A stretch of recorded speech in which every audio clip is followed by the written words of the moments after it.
ಮೊದಲೆಲ್ಲ ಜನರಿಗೆ ತಾನು ಇಂಜಿನಿಯರ್ ಆಗಬೇಕು, ಡಾಕ್ಟ್ರ್ ಆಗಬೇಕು ಅನ್ನೋ ಆಸೆಗಳಿದ್ವು.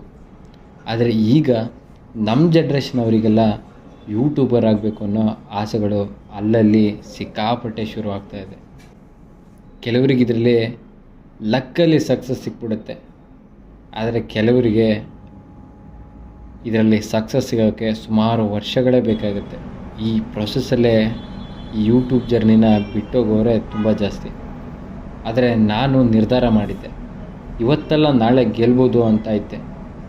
ಒಂದು ಚಾನೆಲ್ನ ಕ್ರಿಯೇಟ್ ಮಾಡಿ ಅದರಲ್ಲಿ ಸ್ವಿಗ್ಗಿ, ಝೊಮ್ಯಾಟೊ ಮತ್ತು ನಾವು ಮಾಡೋ ಶಾರ್ಟ್ ಫಿಲ್ಮ್ಗಳ ಹಿಂದೆ ಪಡೋ ಕಷ್ಟಗಳನ್ನೆಲ್ಲ ಹಾಕ್ತಾಯಿದ್ದೆ. ಜೊತೆಗೆ ಆವಾಗವಾಗ ನನಗೆ ಇಷ್ಟ ಆಗಿರೋ ಸಿನಿಮಾಗಳ ರಿವ್ಯೂವನ್ನು ಕೂಡ ಮಾಡ್ತಾಯಿದ್ದೆ. ವಿಡಿಯೋ ಮಾಡೋದಕ್ಕಿಂತ ಕಷ್ಟ ಅಂದರೆ ಅದರ ಎಡಿಟಿಂಗ್ ಮಾಡೋದು, ಅದನ್ನು ಕೂಡ ಸಾಕಷ್ಟೇ ಕಲ್ತಿದ್ದೆ ನಾನು. ಹೀಗೆ ಒಂದಿನ ಒಂದು ಮೂವಿನ ನೋಡಿ ಬಂದು ರಿವ್ಯೂ ಮಾಡಿದೆ. ಎಡಿಟಿಂಗ್ ಮಾಡಿ ಮಲಗೋದು ಸುಮಾರು ಒಂದು 2 ಗಂಟೆನೇ ಆಯಿತು. ಇನಿಷಿಯಲ್ ಆಗಿ ಈ ಯೂಟ್ಯೂಬನ್ನು ಸ್ಟಾರ್ಟ್ ಮಾಡೋ ಎಲ್ಲರಿಗೂ ಒಂದು ಹವ್ಯಾಸ ಇರುತ್ತೆ. ಏನಂದರೆ ಬೆಳಗ್ಗೆ ಎದ್ದ ತಕ್ಷಣ ಇನ್ಸ್ಟಾಗ್ರಾಮು ಅಥವಾ ಫೇಸ್ಬುಕ್ಕು ಅಥವಾ ವಾಟ್ಸಪ್ಪನ್ನು ನೋಡೋದಕ್ಕಿಂತ ನಮ್ಮ ಯೂಟ್ಯೂಬ್ ಚಾನೆಲ್ನ ನೋಡಿ ಎಷ್ಟು ಜನ ಸಬ್ಸ್ಕ್ರೈಬರ್ ಆಗಿದ್ದಾರೆ ಅಂತ ನೋಡೋದು. ನಾನು ಕೂಡ ಅವತ್ತು ಹಾಗೆ ಮಾಡಿದೆ. ಬೆಳಗ್ಗೆ ಎದ್ದು ಮೊಬೈಲ್ನ ನೋಡ್ತೀನಿ, ಚಾನಲ್ಲೇ ಇಲ್ಲ ನಂದು. ಒಂದು ಸಲ ನಿಜಕ್ಕೂ ಬೇಜಾರಾಯಿತು. ಯಾಕಂದರೆ ನನಗೆ ಈ ಚಾನೆಲ್ ಬಂದಿದ್ದು ಹತ್ತಿರ 1K ಸಬ್ಸ್ಕ್ರೈಬರ್ಸ್. ಅದು ಅಷ್ಟು ಈಸಿಯಾದ ಮಾತು ಅಲ್ಲವೇ ಅಲ್ಲ. ಆ್ಯಂಡ್ ಇಂಥ ಟೈಮ್ನಲ್ಲಿ ಒಂದು ಚಾನೆಲ್ನ ಕಳ್ಕೊಂಡ್ರೆ ತುಂಬಾ ನೋವಾಗುತ್ತೆ. ಅದು ಯಾಕೆ ಹೋಯಿತು ಅಂತಂದರೆ ಕಾಪಿರೈಟ್ ಸ್ಟ್ರೈಕ್ ಅಂತ ಒಂದಿದೆ. ಅದು ಇತ್ತೀಚೆಗಂತೂ ತುಂಬಾ ಸ್ಟ್ರಿಕ್ಟ್ ಆಗ್ತಿದೆ. ಅದು ಎಂಥದ್ದು ಅನ್ನೋದನ್ನೆಲ್ಲ ಈಗ ಹೇಳ್ತಾ ಕೂತ್ರೆ ನಿಮಗೆ ಬೋರ್ ಹೊಡಿಬೋದು ಆ್ಯಂಡ್ ನಿಮ್ಮ ಸಮಯ ಕೂಡ ವ್ಯರ್ಥ ಆಗ್ಬೋದು. ಅದನ್ನೆಲ್ಲ ಡೀಟೇಲಾಗಿ ಇನ್ನು ಮುಂದೆ ಹೇಳ್ತಾ ಹೋಗ್ತೀನಿ. ಇಲ್ಲಿದ್ದೆ ನಾನು. ಚಾನಲ್ ಡಿಲೀಟ್ ಆಗಿತ್ತು. ಬೇಜಾರು ಹತ್ತೋಯ್ತು ನನಗೆ. ಇಷ್ಟು ದಿನ ಕಷ್ಟಪಟ್ಟಿದ್ದೆಲ್ಲ ಹಾಳಾಯ್ತಲ್ಲ ಅಂತ ಮಂಡೆ ಬಿಸಿ ಆಯಿತು. ತುಂಬ ಪ್ರಯತ್ನಪಟ್ಟೆ, ತುಂಬ ಚಾನಲ್ಗಳು ನೋಡಿದೆ, ಹೇಗೆ ರಿಕವರ್ ಮಾಡೋದು ಅಂತ. ನನಗೆ ಕಾಪಿರೈಟ್ ಸ್ಟ್ರೈಕ್ ಹಾಕಿದ್ದು ಒಂದು ಸಿನಿಮಾದ ತಂಡ. ಆ್ಯಂಡ್ ನಾನು ಅವರನ್ನು ಕಾಂಟ್ಯಾಕ್ಟ್ ಮಾಡಿ ಹೇಳಿದೆ ಕೂಡ, ನನಗೆ ನಿಮ್ಮ ಸಿನಿಮಾನ ಹಾಳು ಮಾಡೋ ಯಾವ ಉದ್ದೇಶನೂ ಇರಲಿಲ್ಲ, ಬೇಕಾದ್ರೆ ನೀವೇ ಚೆಕ್ ಮಾಡ್ಕೊಳ್ಳಿ ಅಂತ. ಆ್ಯಂಡ್ ಅವರು ಚೆಕ್ ಮಾಡಿ ಹೇಳಿದರು, ಆಯಿತು ನಾವು ಈ ಕೆಲಸನ ಒಂದು ಟೀಮ್ನವ್ರಿಗೆ ಕೊಟ್ಟಿರ್ತೀವಿ, ಅವರು ಇದನ್ನು ಮಾಡಿರ್ತಾರೆ, ಅವ್ರ ಹತ್ರ ಹೇಳ್ತೀವಿ ನಾವು, ನೀವು ಮೇಲ್ ಮಾಡಿ ಅಂತ. ಬಟ್ ನಾನು ಮೇಲ್ ಮಾಡಿದರೂ ಕೂಡ ಆ ಟೀಮ್ನವರು ಯಾವುದೇ ರಿಪ್ಲೈ ಕೊಡಲಿಲ್ಲ. ಆ್ಯಂಡ್ ಈ ಸಿನಿಮಾ ಟೀಮ್ನವರು ಕೂಡ ನನಗೆ ಯಾವ ರಿಪ್ಲೈನೂ ಕೊಡ್ತಾ ಇಲ್ಲ. ಇವಾಗ ಬೇಡ, ಈ ಯೂಟ್ಯೂಬ್ ಸವಾಸನ ಬೇಡ ಅಂತ ಸುಮ್ಮನೆ ಕೂತ್ಬಿಟ್ಟೆ. 1 ವಾರ ಆಯಿತು, 2 ವಾರ ಆಯಿತು. ಆದರೆ ಎಲ್ಲೋ ಒಂದು ಕಡೆ ನಾನು ಮಾಡೋ ಕೆಲಸಗಳು ತುಂಬ ಬಾಕಿ ಇದೆ, ನನ್ನ ಮಾತುಗಳೆಲ್ಲ ಇನ್ನೂ ಮುಗ್ದಿಲ್ಲ ಅನ್ನೋದಕ್ಕೆ ಶುರುವಾಯಿತು. ಐ ಥಿಂಕ್ ಸದ್ಗುರು ಒಂದು ಕತೆ ಹೇಳಿದರು.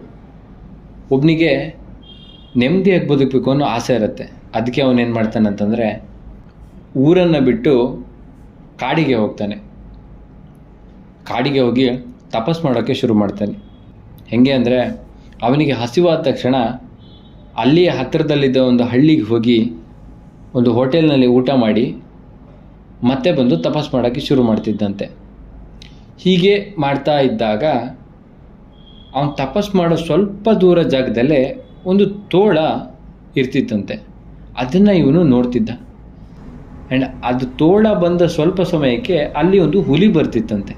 ಆ್ಯಂಡ್ ಹುಲಿ ಬರ್ತಿದ್ದ ಸಮಯಕ್ಕೆ ಇವನ ತಪಸ್ಸನ್ನೆಲ್ಲ ಬಿಟ್ಟು ಆ ಮರ ಹತ್ತಿ ಕೂತ್ಬಿಡ್ತಿದ್ದಂತೆ. ಆ್ಯಂಡ್ ಅವೆರಡು ಏನು ಮಾಡ್ತವೆ ಅಂತ ನೋಡ್ತಿದ್ದಂತೆ. ಆ ಹುಲಿ ಏನಿರುತ್ತೆ, ಪ್ರತಿದಿನ ಬೇಟೆ ಮಾಡ್ಕೊಂಡು ಬಂದು ಆ ತೋಳಕ್ಕೆ ಬಂದು ಕೊಟ್ಟು ಹೋಗ್ತಿತ್ತಂತೆ. ಸೊ ಇದನ್ನೆಲ್ಲ ನೋಡ್ತಿದ್ದ ಇವನಿಗೆ ದೇವರು ತನಗೆ ಏನೋ ಒಂದು ಸೂಚನೆ ಕೊಡ್ತಾ ಇದ್ದಾನೆ, ಅದನ್ನು ನಾನು ಫಾಲೋ ಮಾಡಬೇಕು ಅಂತ ಅನ್ನಿಸ್ತಂತೆ. ಇವನು ಅಂದ್ಕೊಂಡ, ನಾನು ಕಾಡಲ್ಲೇ ಇದ್ದರೂ ಕೂಡ ದೇವ್ರು ನನಗೆ ಎಲ್ಲಿಂದಾದರೂ ಊಟನ ತಂದು ಕೊಡ್ತಾನೆ, ನಾನು ತಪಸ್ ಮಾಡ್ತಾ ಕೂರಬೇಕು ಅಂತ ಇವನು ಅಂದ್ಕೊತಾನೆ. 1 ದಿನ ಆಗುತ್ತೆ, 2 ದಿನ ಆಗುತ್ತೆ, 4 ದಿನ ಆಗುತ್ತೆ, 1 ವಾರ ಆಗುತ್ತೆ. ಇವನ ಸಹಾಯಕ್ಕೆ ಯಾರೂ ಬರಲ್ಲ. ತುಂಬ ಹಸುವಾಗ್ತಾ ಇರುತ್ತೆ, ತುಂಬ ಬಾಯಾರಿಕೆ ಆಗ್ತಾ ಇರುತ್ತೆ.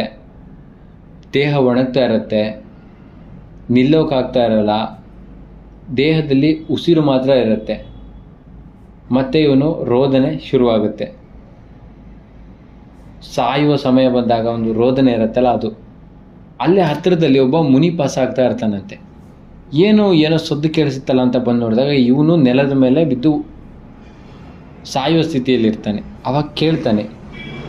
ಅವಾಗ ಅವನು ಹೇಳ್ತಾನೆ, ಹೀಗೆ ತಾನು ತಪಸ್ ಮಾಡೋಕ್ಕೆ ಬಂದಿದ್ದೆ, ಈ ಥರ ತೋಳಕ್ಕೆ ಒಂದು ಹುಲಿ ಬಂದು ಆಹಾರ ಕೊಡ್ತಾ ಇತ್ತು, ನಾನು ಅದನ್ನು ನೋಡಿ ದೇವರೇ ನನಗೇನೋ ಸೂಚನೆ ಕೊಟ್ಟಿದ್ದೇನೆ ಅಂತ ದೇವ್ರು ನನಗೇನೋ ಬಂದು ಆಹಾರ ಕೊಡ್ತಾನೆ ಅಂತ ಕೂತೆ, ಬಟ್ ದೇವ್ರು ನನ್ನ ಸಹಾಯಕ್ಕೆ ಬರಲೇ ಇಲ್ಲ ಅಂತ ಹೇಳ್ತಾನಂತೆ. ಅವಾಗ ಅದಕ್ಕೆ ಮುನಿ ಹೇಳ್ತಾನಂತೆ, ನೀನು ಆ ತೋಳನ ನೋಡಿ ನಿನ್ನ ಸಹಾಯಕ್ಕೆ ಬೇರೆ ಯಾರೋ ಬರ್ತಾರೆ ಅಂತ ಅಂದ್ಕೊಂಡೆ, ಆದರೆ ಆ ಹುಲಿನ ನೋಡಿ ನೀನು ಯಾಕೆ ದೇವ್ರು ಏನೋ ಸೂಚನೆ ಕೊಟ್ಟ ಅಂತ ತಿಳ್ಕೊಂಡಿಲ್ಲ ಅಂತ. ಈ ಕಥೆ ನನಗೆ ತುಂಬಾ ಇನ್ಸ್ಪೈರ್ ಮಾಡಿತು.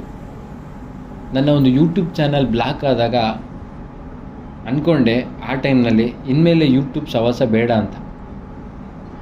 ಬಟ್ ಅದಾದಮೇಲೆ ಅನ್ನಿಸ್ತು, ಇಲ್ಲ, ನಾನು ಮತ್ತೆ ನನ್ನ ಯೂಟ್ಯೂಬ್ ಕರಿಯರ್ನ ಸ್ಟಾರ್ಟ್ ಮಾಡಬೇಕು.